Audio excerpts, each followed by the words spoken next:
Principal of superposition के बारे में कि प्रिंसिपल ऑफ सुपरपोजिशन होता क्या है उसके बारे में आपको बता दें कि प्रिंसिपल ऑफ सुपरपोजिशन में हम लोग 2 पॉइंट चार्जेस के बीच में टोटल इलेक्ट्रिक फोर्स का वैल्यू ज्ञात करेंगे। उसी के बारे में हम डिस्कस करेंगे कि प्रिंसिपल ऑफ सुपरपोजिशन है क्या। प्रिंसिपल ऑफ सुपरपोजिशन में सबसे पहले बात करते हैं इलेक्ट्रिक फोर्स और 1 पॉइंट चार्ज ड्यू टू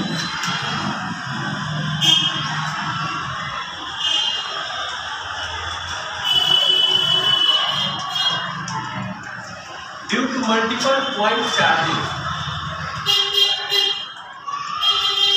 इसी के बारे में बात करेंगे प्रिंसिपल ऑफ सुपरपोजिशन में। हम लोग ये आपको बता दें कि 1 पॉइंट चार्ज के अकॉर्डिंग हम लोग टोटल इलेक्ट्रिक फोर्स का वैल्यू ज्ञात करेंगे। ऐसी को हम लोग डिस्कस करके एज ए डेरिवेशन के रूप में हम आपको डिफाइन करके बताएंगे बहुत ही बेहतरीन तरीके से।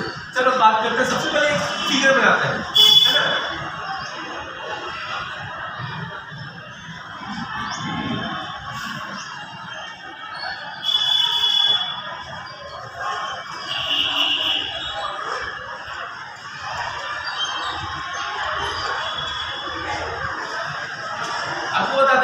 अब देखो यहाँ पे अगर आप फोर्स के अकॉर्डिंग F12 लगा देख रहे हैं F12 बस आप पहले लिख देते हैं उसके बाद समझाते हैं।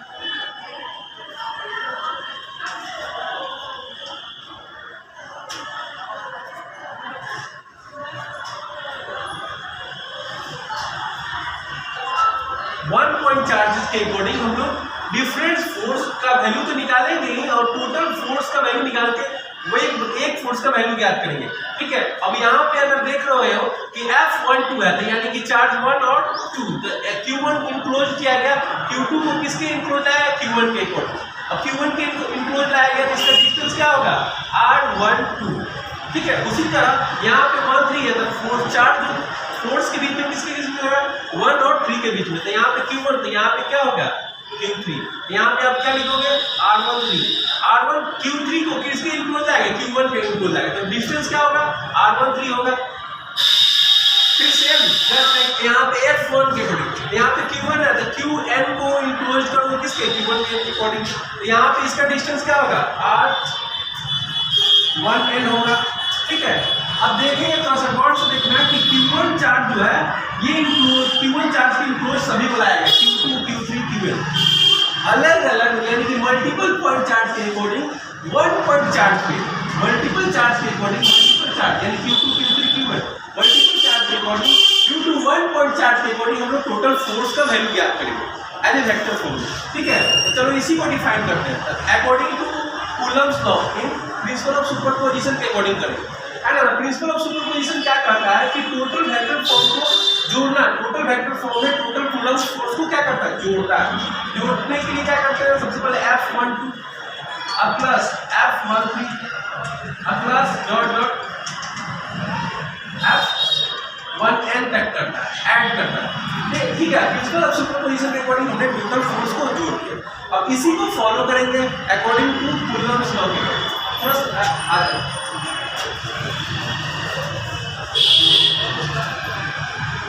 अब अकॉर्डिंग टू मेथड आप जानते हो कि यहाँ पे पहले फोर्स के अकॉर्डिंग याद करते हैं, तब ना टोटल फोर्स निकालना है तो पहले फोर्स के अकॉर्डिंग याद करते हैं, यानी F12 के अकॉर्डिंग आप जब वैल्यू निकालोगे, ठीक है, F12 के अकॉर्डिंग आप चार्ज किसके किसके लेना है, पहले चार्ज और दूसरे चार्ज को, यानी इंक्लोज करना है Q2 को किसके इंक्लोज करना है, Q1 के।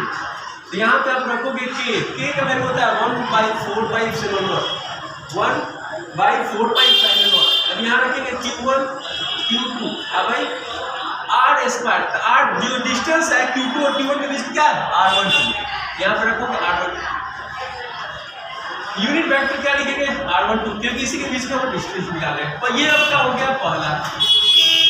दूसरा जो होगा F13 होगा, अब अगर F13 के फिर रखोगे Q1 Q2, अब देखो इसके और इसके बीच का डिस्टेंस क्या है R1 स्क्वायर, फिर लिखोगे यहाँ पे R1, इसको घेर दीजिए, ये आपका दूसरा हो गया। चलो आ जाओ तीसरा। अब इस तरह से इसको एड जाए जस्ट लाइक एड सेम करेंगे, अब इस तरह से बढ़ते जाएगा वैल्यू, कहाँ तक जाएगा वैल्यू जी F1n तक के, यहाँ पे आना Q1 Qn, हमारी डिस्टेंस और इसके बीच का डिस्टेंस क्या है, Q और Qn के बीच का डिस्टेंस R1n का स्क्वायर यहाँ पे वैल्यू किस तक ले गया, यूनिट वेक्टर के अकॉर्डिंग आर बढ़ गया। ये आपका तीसरा इक्वेशन हुआ। अब क्या करेंगे, अब तीनों को ऐड करेंगे अकॉर्डिंग टू दिस लॉ, ठीक है। अब थोड़ा सा फिगर हम बता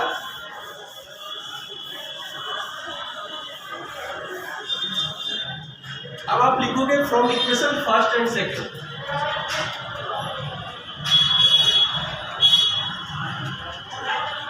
first second and third, first second and third, आप सभी को क्या करोगे, ऐड करो।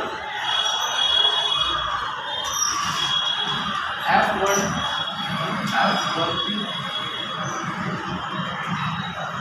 प्लस F1 ऐसा लिखो, F1, ठीक है। अब चलो ऐड करते हैं।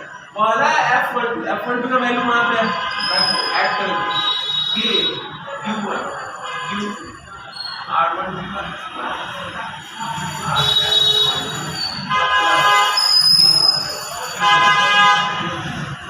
R1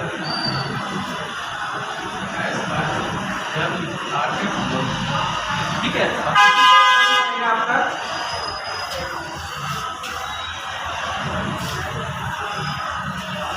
बहुत ही सिंपल मेथड है, आपको ऐड करना है। अब देखो फिर क्या करोगे, ऐसे कहाँ तक जाएगा टर्म, n तक, देखिए Q1 R1 n का स्क्वायर R का n, ये आपका होगा। अब तीनों को ऐड कर दो। अब देखो इसमें से कॉमन क्या होगा, आपका कॉमन क्या है, K और Q1 कॉमन आ जाएगा। चलो कॉमन ले लेते हैं। कॉमन क्या होगा कि K और Q1 है ना, क्या लिखोगे Q2, अब भाई R1 का स्क्वायर R1 अब प्लस यहाँ पे क्या बचा Q3 R1 का स्क्वायर, यहाँ पे R1 अब प्लस, ठीक है, और Qn अब R1 का स्क्वायर कितना लिख दिया, ये आपके टोटल फाइनल रिजल्ट हुआ। आप यहाँ पे रख सकते हो टोटल फाइनल रिजल्ट, या आप सिग्मा के अकॉर्डिंग भी इसे दिखा सकते हैं। सिग्मा के अकॉर्डिंग F12 का वैल्यू निकलेगा, फिर 13 का वैल्यू निकलेगा, तो अकॉर्डिंग टू डायरेक्ट हम लास्ट वाला फॉर्म लिखते हैं। चलो लिखते हैं। सबसे पहले क्या करेंगे, यहाँ पे आपका रिजल्ट आएगा, आप इसको ऐसे कर सकते हैं, इतना लिख सकते हो, नहीं तो थोड़ा सा और आगे करेंगे कि वेक्टर F1 इक्वल K और Qn, ठीक है, और अकॉर्डिंग टू सिग्मा। सिग्मा क्या बताता है कि ऑल टर्म्स आर राइट, इन सभी टर्म को क्या करेंगे, जोड़ना बताएगा, तो सबको जोड़ेंगे। कहाँ तक वैल्यू जोड़ा, n तक, ठीक है, और वैल्यू किसके लिए गया, r के अकॉर्डिंग। डिस्टेंस गया, देख रहे हो डिस्टेंस, कहाँ तक वैल्यू गया, 1 टर्म होगा ही, लेकिन r is not equal to n term होगा, ठीक है। थोड़ा सा और आगे करते हैं, तो वैल्यू क्या होता है, q के लिए Qn लिखोगे, और यहाँ पे डिस्टेंस के अकॉर्डिंग r स्क्वायर है तो स्क्वायर करेंगे, स्क्वायर टर्म करेंगे, और कहाँ तक लिखेंगे, n i, ठीक है। i इसलिए कॉम्प्लेक्स पॉइंट के लिए i लिखा जाता है। थोड़ा सा और आगे करते हैं, वैल्यू का किसके यूनिट वेक्टर जो है ना, किस टर्म तक गया, n टर्म तक, और किसके लिए गया, i तक। ये आपका टोटल रिजल्ट हुआ, फाइनल रिजल्ट आपका ये। इसे हम लोग प्रिंसिपल ऑफ सुपरपोजिशन के नाम से जानते हैं। Electric force in one point charges due to multiple point charges का रिजल्ट हुआ, या इसको लिख सकते हो, या नहीं अगर आओ तो यहाँ पे आपका फाइनल रिजल्ट ही हो। इसी को हमने शॉर्ट करके एज ए सिग्मा के टर्म में लिखा हुआ है, ओके।